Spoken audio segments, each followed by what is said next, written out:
¿Cómo les va? Buenas. Bueno, acá nos encontramos para el segundo teórico que va a formar parte de nuestra materia.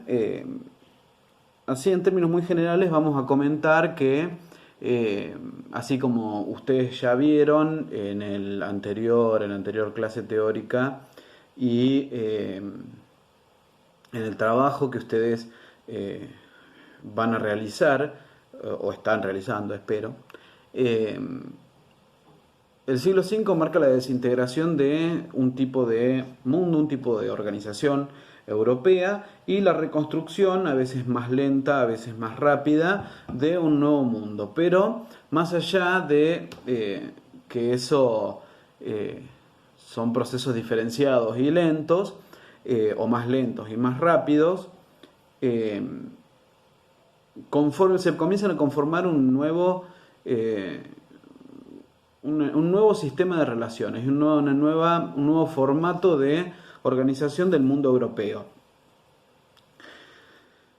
El mundo europeo, como ustedes vieron, se fue conformando de a poco con la formación de los primeros reinos bárbaros, los más grandes y algunos que se van a integrar y desintegrar también con bastante facilidad. Habíamos hablado de tres reinos que son los que terminan consolidándose.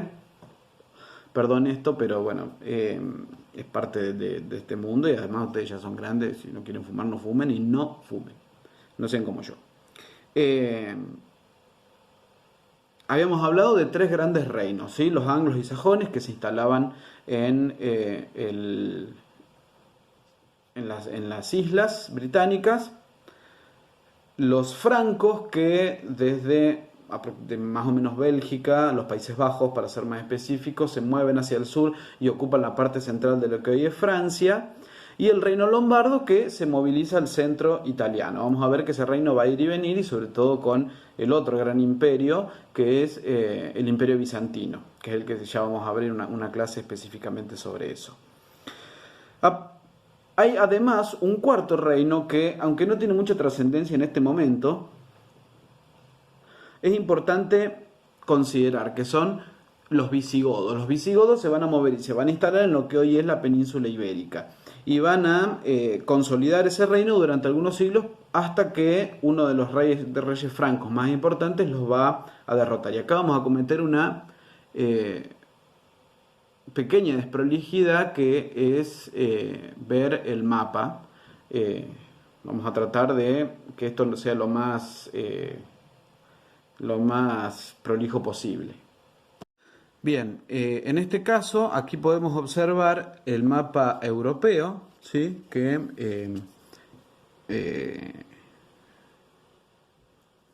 nos presenta cómo se fue organizando de a poco, se fueron organizando de a poco estos nuevos reinos, ¿sí? Y podemos ver que están ubicados los lombardos, que están aquí, que se van a ir moviendo y se van a ubicar en el centro de Italia, los francos, que ya están instalados en el centro de lo que actualmente es Francia, y los visigodos, que están consolidados en el centro de la península ibérica. También vemos otros pequeños pueblos que no llegan a conformar reinos de enorme trascendencia, pero que son importantes también para tenerlos en cuenta. Esto se los muestro para que vean cómo se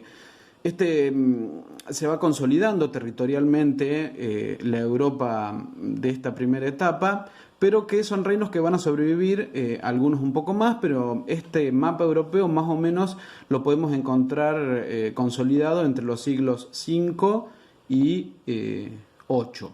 ¿Sí? Después del siglo 8 va a haber modificaciones en este mapa que oportunamente vamos a ver, pero por el momento tengan en cuenta esta realidad, esta situación. Prestaron atención en el título del mapa, decían los merovingios. ¿Quiénes son los merovingios? Bueno, los merovingios son una de las primeras dinastías que van a consolidar un poder hereditario dentro de el reino franco, ¿sí? En la actual Francia. No nos vamos a adelantar demasiado ahí porque eso va a ser objeto de otra clase. Y además de la consolidación de este mapa europeo, habíamos dicho en en la anterior clase que teníamos que convivían en este mundo medieval no solamente el centro europeo, sino que en una constante interacción, a veces más cerrado, más encapsulado, pero con influencias igualmente con otros tres espacios socioculturales. Otros dos, perdón. Teníamos entonces uno de los que va a ser nuestros protagonistas, que es esta Europa occidental medieval, el Imperio Bizantino, por otro lado, que se va a configurar como Imperio Bizantino a lo largo del siglo V, con reformas por parte de Justiniano, que ya las vamos a ver oportunamente. Y el tercer protagonista de la historia medieval es el Islam, ¿sí? Y eso es en lo que nos vamos a concentrar hoy. El Islam es un producto novedoso de esta etapa. Novedoso porque justamente no existía previamente. No estaba desarrollado ni políticamente ni mucho menos religiosamente. Y ya vamos a ver cómo esas dos cuestiones interactúan. ¿Dónde nos ubicamos entonces? Ahí vamos a mostrar otro mapa. ¿Dónde nos ubicamos entonces? Nos ubicamos en la península arábiga. ¿Sí? Ya se los voy a mostrar porque además tenemos que hacer una diferenciación al interior de ese territorio. En la historia del Islam clásico, ¿sí? Podemos diferenciar unas 4 o 5 etapas aproximadamente. Tenemos la Arabia preislámica, la Arabia maometana. Después tenemos ya periodos históricos propios de la historia del Islam que exceden la historia de Arabia en sí mismo, pero que también nos sirven para organizar. Que sería, bueno, la Arabia preislámica, la Arabia maometana, la Arabia de la etapa de los califas ortodoxos, luego lo que se conoció como la dinastía Omeya, y finalmente, no porque se termine la historia, sino porque es hasta donde vamos a llegar por el momento, la dinastía Abbasí. Para que puedan escribirlo, ese último es A, B larga, A, S, S, I. Tampoco está en trascendente ahora porque se lo vamos a retomar mucho más adelante. Ahora vamos a hablar de estas primeras etapas. ¿Qué pasaba previo a la existencia de Mahoma en este mundo? Tenemos que ubicarnos primero en el norte. Tenemos que tener en cuenta que existen dos. Ya vamos a ir al mapa y vamos a retomar esto para que ustedes puedan ubicarse. Busquen mapas, hay algunos muy buenos en internet. Yo igualmente puedo buscar algunos y subirles, pero tengan en cuenta la territorialidad, que es importante. En el norte de la península arábiga tenemos la existencia de dos unidades políticas. De un lado, ¿sí? Del lado occidental, tenemos al Imperio Bizantino, y del lado oriental el Imperio Sasánida o el Imperio Persa. En este caso bajo control de la dinastía aqueménida, que había logrado consolidar un poder y un poder dinástico fuerte, además fuertemente expansivo. Así como había sucedido ya a lo largo de la historia con griegos y romanos, el Imperio Persa presionaba sobre Bizancio, ¿sí? Sobre el Imperio Bizantino. Esto va a hacer que ambos estados se encuentren casi permanentemente en guerra. Vamos a tener un periodo a mediados del siglo VI en el que Bizancio va a estar un poco más replegado a su interior, con un proceso de reformas, que también lo vamos a ver en un teórico más adelante, y también en una fase expansiva sobre la parte occidental, es decir, sobre el antiguo Imperio Romano Occidental, la parte que ahora está en conformación de los reinos bárbaros. Este conflicto, primero el externo con el Imperio Persa y en segundo caso el proceso de guerras internas, de conflictos internos, de medidas expansivas del emperador Justiniano y de las reformas que vive al interior, distraen que está apareciendo un nuevo protagonista, alguien novedoso, alguien nuevo. Y ese alguien nuevo es el Islam, Arabia, que aparece como el factor sorpresa y desestabilizador un poco de los conflictos regionales. Para hablar de Arabia vamos a diferenciar tres espacios que conforman la península arábiga y que nos ayudan a entender la región. Son 3 o 4 espacios medianamente. Segunda desprolijidad, vamos al mapa de nuevo. Para que más o menos se ubiquen y tengan una referencia, acá tenemos Italia, acá tenemos España, esto es el norte de África, Egipto, se me cae el celular. Y esto que ven acá, esta porción de tierra que ven acá, entre medio del Mar Rojo, ¿sí?, y el Mar Arábigo, está justamente la península ibérica. ¿Por qué es importante? Y les decía que tenemos que encontrar diferencias dentro de, territorialmente o geográficamente dentro de Arabia. Dentro de Arabia podemos reconocer 4 espacios, por lo menos, ¿sí? Tenemos una zona que va a ser la zona tal vez económicamente más relevante junto con el sur, que es la costa occidental, que da sobre el Mar Rojo, que es un fuerte polo comercial y que contiene las ciudades más importantes, la Meca y Medina. ¿Sí? Ya vamos a ver la importancia también de estas ciudades. Dice Madina, pero en realidad es Medina. Tenemos en el norte, ¿sí?, casi lindando con el Imperio Bizantino, que en realidad está mucho más arriba. Esta zona está más bien bajo control de los Seleucidas, Selyúcidas, como quieran nombrarlo, está bien. Es el Imperio Persa bajo la dinastía aqueménida. Acá vamos a tener la existencia de 2 estados semicentralizados. ¿Sí? En realidad es una alianza de tribus que conforman algún poder semicentralizado, 2 ubicados aquí en el norte.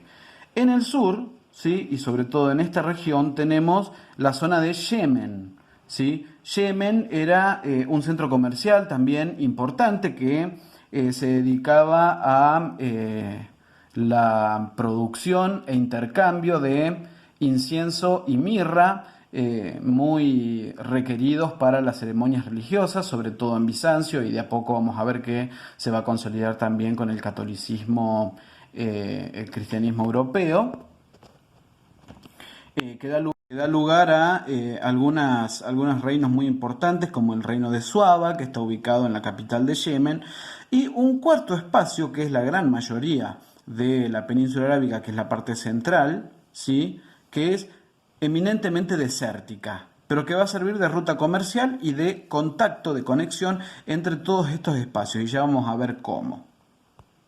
Bien, teniendo esta diferenciación, esta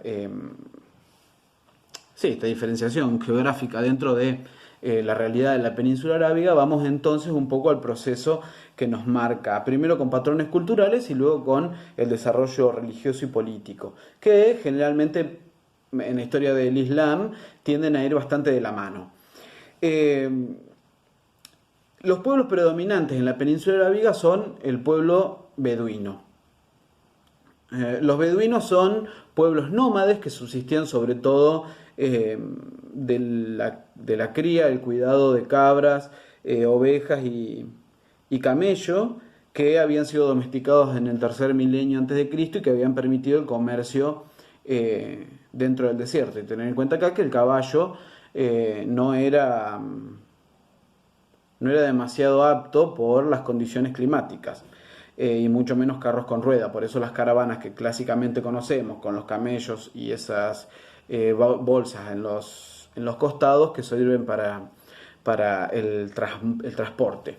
Estos pueblos beduinos vivían tribalmente en tiendas portátiles que se trasladaban en caravanas y subsistían a base de la leche y los cueros y las carnes de sus propios rebaños, que canjeaban con los habitantes de los oasis y de los centros comerciales por dátiles, por cereales, para complementar la alimentación. Aquellos que vivían en los asentamientos, ¿sí?, los beduinos eran los nómades, y había parte de la población arábiga que era de ascendencia beduina, pero que se había instalado o en las ciudades comerciales o en los oasis, que tampoco eran tan frecuentes y no es como están figurados en los dibujitos animados ni en las películas, eran mucho más ricos que los beduinos que deambulaban por la península arábiga, sobre todo en regiones como Yemen o Medina y la Meca puntualmente. Incluso tenían hogares de adobe y de piedra, ¿sí? Que era también un símbolo de estatus casi para la sociedad árabe. En todas partes, sea como fuere, sean las regiones más urbanizadas, entre comillas, o en las tribus beduinas que circulaban, la sociedad estaba organizada en tribus y en clanes, ¿sí? Un conjunto de familias conformaba una tribu, un conjunto de tribus conformaba un clan. Eso que se escucha son mis vecinas que están en grupo de riesgo, así que tengo que tener cuidado. Perdón, me distrajeron. Estos clanes se organizaban por línea masculina, con algún antepasado común, y se permanecía siempre bajo la autoridad del varón de mayor edad. En términos generales era una sociedad bastante violenta, aunque no en todos los casos, pero hay que tener en cuenta acá la escasez de recursos, lo que hacía que el conflicto por el abastecimiento de víveres fuera casi permanente. En términos culturales, la Arabia preislámica era fundamentalmente oral. Se hablaban muchos dialécticos del árabe, pero generalmente todos coincidían en un lenguaje medianamente poético para cuestiones administrativas y demás, que eso estaba más o menos unificado, pero tampoco era la regla general. En términos generales, valga la redundancia de generales, la cultura tendía a ser más oral que escrita. ¿Qué pasó entonces sobre fines de mediados del siglo V, principio cercano al siglo VI? Bizancio y los sasánidas, ¿sí? el imperio persa, que en el mapa ustedes, bueno, a ver, voy a hacer más desprolijo todavía y capaz que quede al revés, pero por lo menos para que tengan una idea, vamos a ver cómo sale esto. Habíamos visto entonces que aquí está la península arábiga, inmediatamente en el norte está Bizancio de un lado y los selyúcidas, los persas del otro, en el lado oriental. Estos dos estados, imperios de alguna manera, tengo una luz acá que me está liquidando, como si ya esto no fuera desagradable en términos de cuarentena. La voy a apagar. Perdón por la desprolijidad. No se ve nada. No, la prendo. Ahí está. Bizancio y los sasánidas, recuerdan que les dije que en el norte de la península arábiga había dos estados, ¿sí? Estos dos estados tendían a funcionar como estados títere. Bizancio y los sasánidas habían repartido, habían llevado su influencia hacia estos dos estados, uno sobre cada uno de ellos, y los habían hecho rivalizar. Tendían a rivalizar también con bastante facilidad porque dependían del comercio de ambos, o más de uno que del otro, dependiendo cuál fuera el estado, pero dependían del comercio de ambos también. También en este proceso y en el enfrentamiento entre los dos estados semicentralizados, apoyados y estimulados por Persia y Bizancio, se enfrentan estos dos estados y caen. ¿Cuál es el problema de este caso? ¿Qué es lo que genera? Se produce con la caída de estos dos estados, que eran un poco los que mantenían la unidad política, se produce un vacío de poder dentro de la península arábiga. Y este vacío de poder va a ser aprovechado por un clan, ¿sí? El clan de los Quraysh, ya vamos a ver cómo se escribe, pero se puede también traducir al español de alguna manera, que era una tribu árabe del oasis de Hiyaz en la Meca, que comienzan a establecer cierto dominio sobre la escena arábiga. Este grupo se llamaban, esta tribu y clan que se llamaban los Coreichitas, viene del Quraysh, pero en traducido al español se llaman Coreichitas con K al principio. Desde la Meca, ¿sí? Esa ciudad que está en el centro, apoyada sobre el Mar Rojo, controlaban el comercio a lo largo de toda la costa oeste de la península arábiga y caravaneaban todos los años al norte hacia Siria y al sur hacia Yemen. Estos eran los que pasaron a controlar la escena política tras la caída de los dos estados que se encontraban en el norte. Además, esta ciudad era importante no solo como polo comercial, sino que era el eje de los dos cultos paganos más importantes de la cultura beduina, que era el culto de la Piedra Negra, que era un meteorito que había caído en una cumbre cercana a la Meca, y la colina de Arafat, que estaba en las afueras de la ciudad. Estos dos lugares van a ser los centros de peregrinación de los cultos paganos beduinos preislámicos. Vamos entonces a la aparición en escena de uno de nuestros protagonistas principales.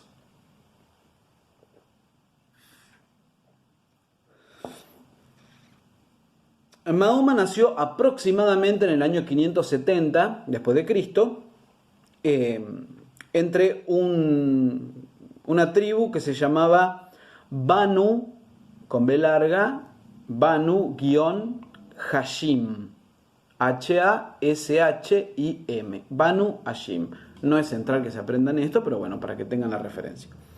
Que era uno de los clanes menos prósperos dentro del grupo de los Coreichitas, ¿sí? De estos que habían dominado la escena tras la caída de los dos estados del norte. Mahoma había quedado huérfano a los 6 años y había sido criado por tíos y sus abuelos también. Esto también historiográficamente se ha considerado que influyó en su forma de entender la religión y de proponer una nueva forma de ver la religiosidad, porque era una tragedia ser huérfano dentro de una sociedad que estaba obsesionada por el linaje y por la pertenencia a una familia con la guía patrilineal. Entonces esto habría influido en Mahoma en su preocupación por aquellos que habían sido abandonados. En la adolescencia trabajó como mercader en las caravanas que viajaban a Siria particularmente, y aproximadamente a los 25 años, digo aproximadamente porque es aproximado también su año de nacimiento, se casó con Jadisha, ¿sí? J-A-D-I-S-H-A, Jadisha, una viuda bastante mayor que él, que era de fortuna y de buena posición económica, uno de los clanes más importantes dentro de los Coreichitas. Este matrimonio lo va a poner en contacto a Mahoma con jefes tribales, y a partir de ahí comienza a madurar la idea de unificar el mundo árabe detrás de alguna idea un poco superior. Y acá comienza la parte un poco del flash, pero bueno, vamos a contarla también para que quede completo nuestro relato. Se retiró a una cueva en las afueras de la Meca durante un mes entero, donde habría recibido, y acá es donde todo se mezcla, pero habría recibido la visita del arcángel Gabriel. Esto no quiero que me lo digan en los finales porque me lo dicen constantemente y no tiene nada que ver, pero es parte de la historia para conocer. El arcángel Gabriel entonces le anuncia que el único Dios, era Alá, y que él estaba destinado a ser el profeta de ese único Dios. Y además le encomienda que se encargue de proclamar esa buena nueva y de formar una nueva iglesia, un nuevo culto. Comienza con su prédica luego de superado este detalle místico, y no logro encontrar la posición de la luz. Perdón, chicos, esto es una desprolijidad completa. Bueno, creo que ahí está. Comienza a traer seguidores en esta prédica, mayormente por supuesto a los sectores más modestos, entre ellos a su primo, Ali, y esto es importante por lo que va a suceder después. Y comienzan a cuestionar primero los politeísmos y después la desorganización de este mundo que en realidad también va en contra de este nuevo único Dios y verdadero que era el que estaba encargado de proclamar. Los jefes tribales, las personas más ricas, por supuesto empiezan a ver que podía ser nefasto para sus negocios esta nueva prédica, particularmente porque comienza a atraer no solo a los sectores más desfavorecidos económicamente, sino también comienza a atraer a algunos jefes de familias económicas importantes que lo hacían más por la lealtad familiar, ¿sí? Por esta cuestión clánica, tribal, que por convencimiento teológico. En el año 622, la muerte de su tío también va a marcar el tío que era el que lo cuidaba, ¿no? Va a marcar un hito importante en su vida. ¿Por qué? Bueno, también con el tío muere, no juntos, sino en el mismo año, muere su mujer. Esto hace que reaccionen los coreichitas, las tribus, los jefes tribales de los coreichitas, y logran expulsarlo de la ciudad. Se traslada hacia el norte, hacia la otra ciudad importante, que es Medina. Ahí vive alrededor de 7 años y se encarga de atraer a algunos paganos, atrae a algunos judíos que también vivían muy concentrados en esa región y va logrando cada vez más adeptos. En el año 629 va a regresar a la Meca, va a solicitar a los jefes tribales por que allí se encontraba uno de los lugares sagrados, pero eso no va a ser más que una excusa porque detrás de Mahoma venía un ejército enorme con el cual sitia la ciudad y logra la rendición. Entra a la Meca y logra la adhesión de los habitantes, que estaban cansados también de esta fuerte desigualdad económica y de la desorganización en que en general vivían estos jefes tribales. Actúa con cierta generosidad y no castiga a los jefes tribales de los coreichitas a cambio de que destruyan los ídolos paganos. Y consolida desde allí la primera idea de unidad del mundo arábico bajo el paraguas del Islam. En el año 632 repentinamente muere Mahoma. Esto va a traer un fuerte debate y además un gran problema. ¿Por qué? Mahoma no deja sucesores, deja solamente una hija y ya sabemos que matrilinealmente no existe esa, y menos la posibilidad de ponerse a la cabeza de un movimiento tan importante como el Islam, con todo lo que sabemos que es el Islam, digo, en términos de género. A su hija era Fátima, que estaba casada a su vez con su primo, Ali, con el primo de Mahoma, es que todo muy lindo, todo en familia. ¿Y cuál era el problema que se planteaba acá? No la jefatura religiosa, que en todo caso habría que buscar algún criterio para reemplazarla, sino y sobre todo porque Mahoma, en virtud de la organización de este nuevo credo, en la organización más bien en la pretensión de la organización de una unidad política más estable, había establecido pactos, ¿sí?, teniendo al Islam como hilo conductor, con tribus beduinas, ¿sí?, de las que circulaban por el centro de la península arábiga, y también con algunas de las ciudades más importantes del norte, de la región del sur, de la región de Yemen.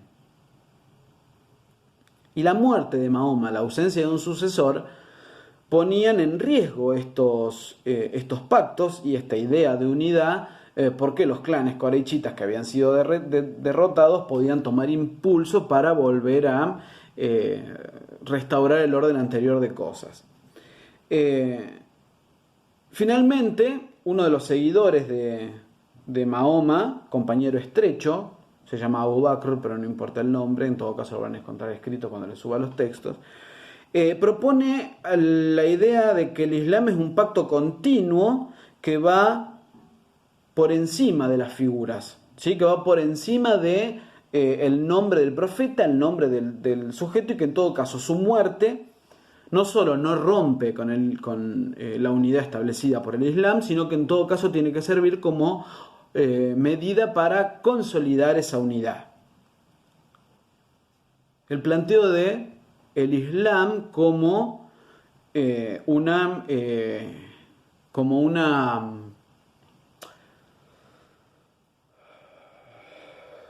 un paraguas que no solo abarque a todos, sino que asegure la continuidad de la unificación. Por lo tanto, el Islam, a partir de este momento, y ya continuando con la obra de Mahoma, se constituye en un pretexto y en un factor para consolidar la unificación política. Es decir, detrás de la conformación de un nuevo credo religioso se encuentra el objetivo político, que es la unificación de este territorio y de todos aquellos que compartieran medianamente un pasado cultural en común. Se abre entonces en el 632, ¿sí? Del 632 al 661, tercera etapa, tenemos la etapa preislámica hasta el 570, en el 570 hasta el 632 la Arabia maometana, y ahora del 632 al 661 la etapa de los califatos ortodoxos. ¿De dónde viene esa palabra? Este compañero de Mahoma, que era el que había postulado la necesidad de mantener la unidad, fue nombrado primer jalifa, con J, ¿sí? Que significa sucesor, el primer sucesor. Eso después españolizado se conoce como califa, y de ahí proviene lo que hoy es un cargo religioso importante. Durante este califato comienza la fase expansiva del Islam, que bajo la idea de la unificación religiosa avanza políticamente, geográficamente, territorialmente, y van a terminar constituyendo un imperio de enormes magnitudes. Con este califato logra avanzar hacia el norte, penetrar en Irak. Esto es ampliado por su sucesor, por Umar, que se expande hacia Irán, ¿sí? Es decir, más al norte, al noreste, expulsando a los sasánidas de la parte central, ¿sí? Si nos volvemos a ubicar y vuelvan al mapa, o ya les voy a subir uno para que revisen, nos va a quedar Bizancio en el lado occidental, en el centro este nuevo imperio del Islam, y en la parte este los sasánidas. Y además, Umar va a comenzar la expansión hacia el lado occidental, es decir, hacia Egipto. Va a lograr expandirse solamente hasta ahí. También repliega con este movimiento, repliega al norte definitivamente el imperio bizantino que se encontraba en ese lugar. Luego de esta primera fase expansiva, que es rapidísima, ¿sí? Estamos hablando en el término de 10-12 años aproximadamente, la expansión se ralentiza, pero nunca se detiene, ¿sí? Es constante, lenta, pero lo que sí va a encontrar mayores caminos de expansión va a ser la religión. La religión islámica se va a expandir incluso por fuera de las fronteras del nuevo imperio. Esta nueva comunidad, por más que nos parezca, mirándola desde fuera, una unidad, enfrentaba también a su interior fuertes tensiones. Van a terminar generando ocasionales guerras civiles. Algunos crecientes descontentos van a asesinar al tercer jalifa, que es Usman, con Z, Uthman, que fue a su vez sucedido por Ali, el primo de Mahoma, el primo y yerno, ¿sí? Que además va a ser el último líder religioso que va a haber tenido una relación directa con Mahoma, con el profeta. Y a partir de acá surgen tres posturas, que son las posturas que actualmente existen en la región, ¿sí? El conflicto árabe-islámico, árabe-israelí, es en parte, y el conflicto árabe interno puro, también contiene todavía estas tendencias. Por una parte, los jarishíes, J-A-R-I-Y-I-E-S, ¿sí? Jarishíes, que son los más ortodoxos y se consideran los fieles seguidores.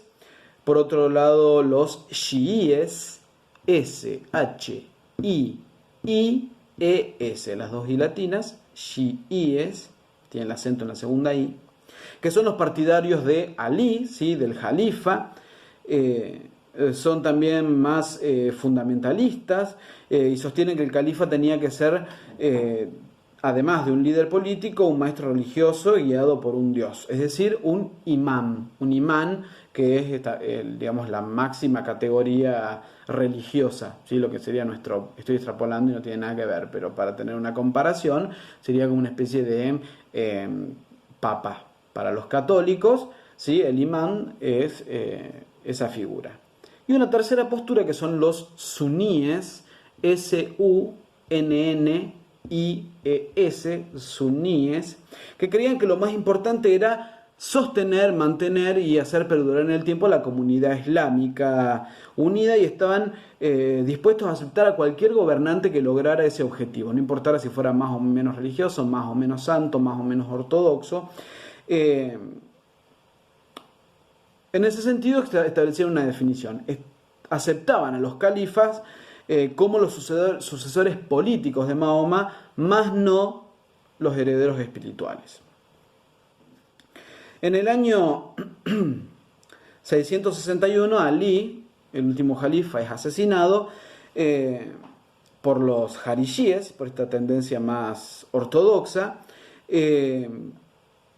y la sucesión deja de ser por cercanía a Mahoma y se convierte en hereditaria. Por lo tanto, se convierte en dinástica. La primera dinastía que se establece es la que es descendiente de Usmán, que es con Z, Usmán, creo que ya lo dije, no me acuerdo. El tercer califa, iniciándose en el año 661 hasta el 750, la dinastía Omeya.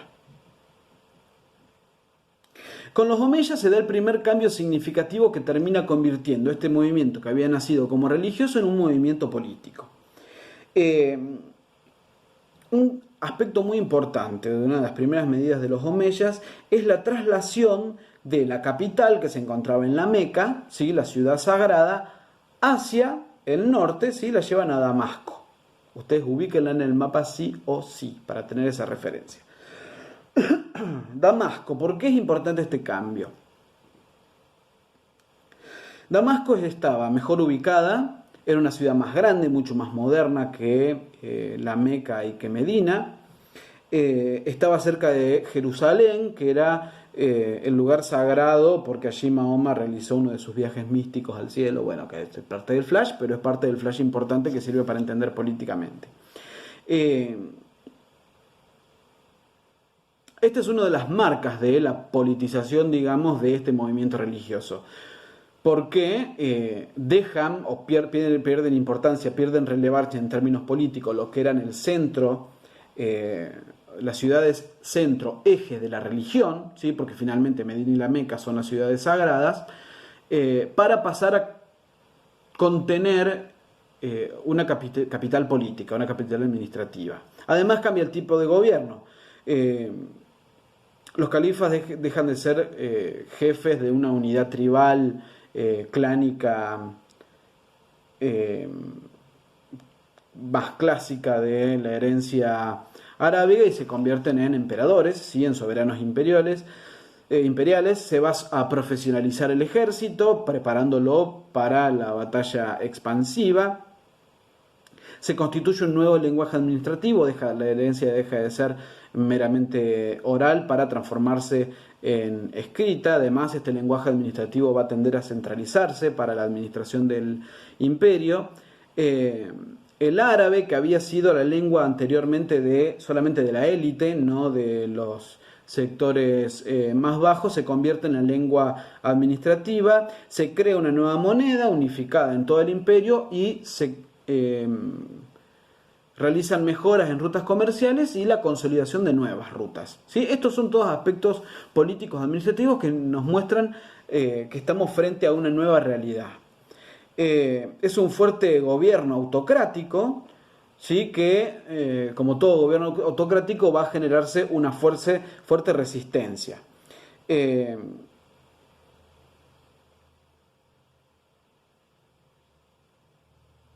Aunque proyectaban hacia afuera la idea de una fortaleza sin resquebrajamientos, la unidad del imperio era bastante frágil.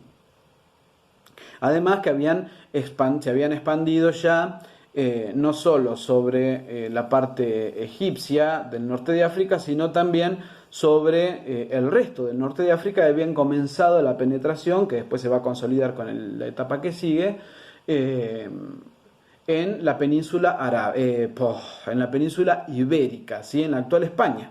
Recuerden que hasta el siglo XV la parte sur del imperio de la península ibérica va a estar controlada por musulmanes. Ellos, por otra parte, son los que van a comenzar con la desestructuración de ese reino que les nombraba antes, que era el reino de los visigodos, y que además va a estar aplastado después por otro reino europeo, pero eso lo vamos a ver más adelante.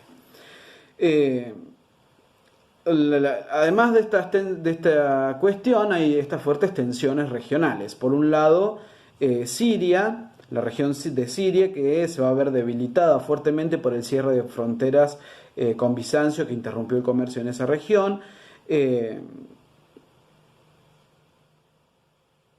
En contraposición con Irak e Irán, sí, la parte más oriental del imperio, que va a verse fortalecida por el comercio con el Asia Central, ¿sí? Con la India y con China también, que se va a acrecentar con la existencia del Islam. Estas dificultades económicas regionales y la fuerte presencia autocrática de los soberanos omeyas va a hacer que entre el 740 y el 750 se produzcan disturbios, revueltas, fuertes movimientos políticos y sociales en todas las partes del imperio, y comienza un proceso de revueltas que va asesinando a todos los miembros de la familia imperial. Solo uno de ellos logra escapar y se ubica logra escapar hacia España, y allí va a fundar el reino, el califato omeya en España, en Hispania. Es una nueva rama de esta dinastía que va a subsistir hasta el año 1031, después va a ser reemplazada por otra, sí, pero bueno, esa es otra historia. En el año 749, los rebeldes nombran a un nuevo califa. En este caso se trata de un descendiente de un tío de Mahoma, que era Abul Abbas, se escribe Abu con B larga, ¿no? Abu apóstrofe L y separado Abbas, con 2 B largas. Y con él se inicia la dinastía Abbasí, ¿sí? Llegan al poder en este contexto de la mano de una inestable coalición de pueblos y de fuerzas políticas que estaban unidos simplemente por la oposición a los omeyas. Para mantenerse dentro de esta coalición de fuerzas, lo que hacen es descabezar a todos los demás líderes. ¿Qué hace Abul Abbas? Asesina a todos los que lo habían apoyado para llegar al poder. Reemplazan la aristocracia árabe omeya por una nueva élite, algunos conversos de antiguas familias sasánidas, es decir, familias del antiguo imperio persa. Y acá vamos a establecer una diferencia, vamos a encontrar una primera diferencia entre los omeyas y los abasí. Los abasí, a diferencia de los omeyas, van a orientar el imperio más bien hacia el este. Van a incluir a los persas en la administración y esclavos turcos. Una nueva modificación, que es la traslación de la capital de Damasco a Bagdad, ¿sí? Por lo tanto, la administración del imperio se va a trasladar un poco más al este. Este imperio va a subsistir entre el 750 y el 1250, es lo que se conoce como la Edad de Oro del Islam, una etapa de florecimiento económico, de organización bastante fuerte en términos políticos y sobre todo de un fuerte desarrollo cultural, pero esto lo vamos a ver más adelante. Ahora vamos a otro aspecto que tiene que ver directamente con esto, muy sencillo. Pero como para que tengan una idea de qué estamos hablando cuando hablamos del Islam. ¿Qué es el Islam? El Islam es una fe bastante sencilla, sin mucha necesidad, sin ninguna necesidad de sacerdotes o santos que intermedian entre el hombre y Dios, ¿sí? Mahoma, a diferencia de Cristo, es el profeta, nada más, no es el hijo del Dios. Sí, por eso es más sencilla. El Dios, por otra parte, no es antropomorfo, no tiene forma humana, es invisible, a diferencia del Dios cristiano. Y esta fe se asienta en 5 pilares fundamentales. Primero, la profesión de fe, que es una alabanza a Dios que implica un fuerte servilismo. En segundo punto, la oración. Esto incluye 5 oraciones al día, postrado, mirando a la Meca, que era la ciudad sagrada desde cualquier lugar en el que estuvieran, que incluye previamente abluciones, lavados de cuerpo, que da el sentido de la pureza física y espiritual. En tercer lugar, la limosna, era muy importante, bueno, eso está presente en todas las religiones, pero estaba un poco mejor organizada. Después, bueno, sí va a haber proceso de enriquecimiento, por lo menos, pero la limosna está pensada originalmente en la entrega de una cantidad fija de las riquezas para la caridad. El cuarto es el Ramadán, y esto es central para la religión islámica, lo sigue siendo, que es un mes en el que se tienen que abstener de la comida, la bebida, de fumar, del placer sexual. Es el 9º mes del calendario musulmán, que nunca se sabe bien cuándo cae, ¿sí? Va modificándose, es más o menos como las Pascuas católicas. Y en quinto lugar, que eso también es central y lo sigue siendo, aunque con un poco más relajado, es la peregrinación a la Meca por lo menos una vez en la vida. Si no se puede, hay otras ciudades santas como Jerusalén, Damasco, que pueden servir como comodín. ¿Cuál es el milagro central? El milagro central es la revelación de Dios a Mahoma. Son un conjunto de revelaciones en árabe, que es la palabra literal de Dios, a diferencia del cristianismo, que en los evangelios son los relatos de los compañeros de Jesús, ¿no? Este conjunto de revelaciones son revelaciones directas del Dios y en su conjunto conforman lo que se llama el Corán. Aceptan a los judíos y a los cristianos, pero como desviados de la fe original, y son conjuntos divididos de revelaciones divididas en dos. De un lado, las revelaciones de Dios a Mahoma en la Meca, que son textos breves y de mucha belleza poética, ¿sí? Más adornados. Y una segunda parte que es Mahoma en Medina, ¿sí? Su segunda estancia, que son textos más largos y que tienden a ser más normativos y menos poéticos. Y no es muy distinto a lo que sucede en el catolicismo con el Antiguo y el Nuevo Testamento. Está dividido el Corán en 114 azoras, con Z, que vienen a ser los capítulos, y cada uno de ellos a su vez está subdividido en aleyas, con Y, que vendrían a ser los versículos traspolándolo a la Biblia. Solamente se comprende cabalmente en árabe y hacía que todos los creyentes tuvieran que aprender por lo menos a comprender o a descifrar el idioma, lo que hace a la expansión de la lengua en todo el territorio imperial o todos los que practicaran la fe. Por un lado entonces está el Corán, por otro lado el segundo fundamento de la fe es lo que se llama la Sunna, con 2 N. Sunna. La Sunna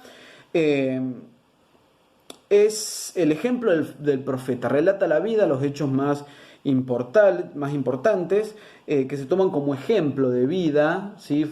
La forma que hay que ser, digamos la guía del perfecto musulmán. Ese es un poco la idea. En términos económicos, después vamos a profundizar, ustedes van a profundizar en el práctico.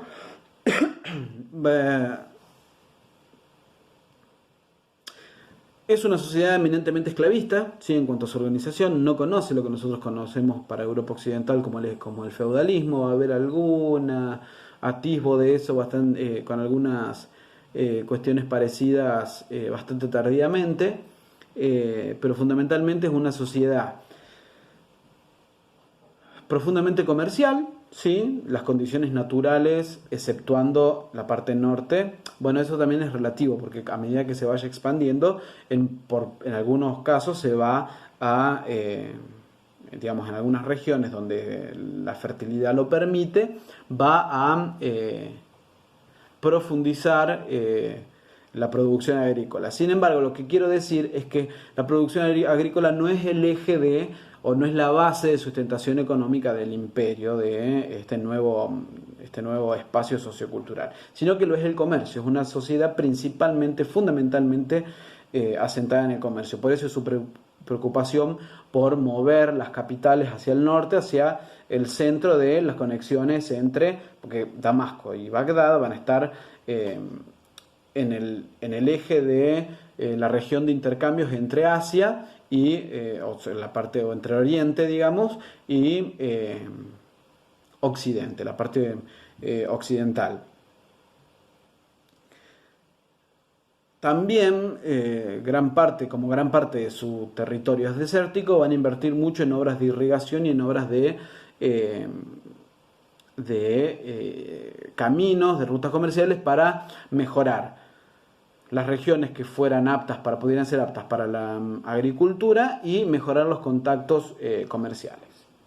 Bien, esto es básicamente más o menos lo que quería transmitirles con este teórico. ¿Sí? Más adelante les voy a cargar el teórico de Bizancio, que nos completa este primer cuadro inicial de la Europa medieval. Espero haber sido claro. Ya saben que cualquier duda lo consultan por acá sería por Facebook, o en el grupo de WhatsApp. También les voy a estar subiendo una actividad para realizar junto con los textos correspondientes a este tema. Les aviso que ya culminamos con la primera unidad, ¿sí? Si ustedes revisaron el programa, son unidades bastante breves. Esta sería el inicio de la segunda unidad. Así que bueno, vayan manteniendo la lectura, así no pierden el ritmo. Yo estoy tratando de dosificarles el envío del material y de teóricos para tampoco atiborrarlos, porque sé que están pesados también cansados con las otras materias. Pero eso no significa que todo no va a suceder. Vamos a seguir trabajando en este sentido. Así que bueno, cuídense, quédense en casa aquellos que puedan, y los que no puedan tomen todas las medidas de prevención necesarias. Nos estamos encontrando en un próximo teórico y por supuesto en el grupo o en el Facebook donde ustedes quieran comunicarse como les resulte más cómodo. Nos vemos.